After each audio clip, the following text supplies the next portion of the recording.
కాబట్టి నువ్వు ఏ కులమైనా, ఏ మతమైనా, ఏ జాతి అయినా, ఏ రంగు అయినా నీకు ఒక శుభవర్తమానం ఏంటంటే నువ్వు చస్తే నరకానికి వెళ్తావు. దేని వలన? పాపం వలన.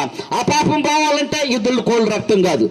మరి దేవదేవుడు పరిశుద్ధుడు, పాపం లేని దేవుని యొక్క రక్తం చిందించబడింది. ఆ రక్తాన్ని నువ్వు ఆశ్రయించు. ఏమి కాదు. ప్రభువా, నువ్వు లేనివాడవైనా సరే, ఉన్నవాడవైనా సరే, పాపివని గుర్తెరుగు. ప్రభువా, నేను పాపిని, నువ్వు సిలువలో కార్చిన పవిత్రమైన రక్తంతో, పాపము లేని రక్తంతో నా పాపాన్ని కడిగి నీ రాజ్య వారసునిగా నడిచారు. ఒక్క మాట చెప్తే చాలు ఈ రాత్రి. సహోదరి, సహోదరుడు, వింటున్నావా? నీ కోళ్ళ రక్తం నిన్ను స్వర్గానికి చేర్చు. నీ ఎద్దుల రక్తం, నీ పూజలు పునస్కారాలు, యజ్ఞయాగాలు, తపస్సులు, పొంగళ్ళు, పూజలు నిన్ను స్వర్గానికి చేర్చు. యేసు రక్తము మాత్రమే నేను స్వర్గానికి చేస్తుంది. ఎందుకు అని నువ్వు ప్రశ్నిస్తే, యేసు ప్రభు పాపము లేని దేవుడు. ఆయన పుట్టుకలో పాపం లేదు,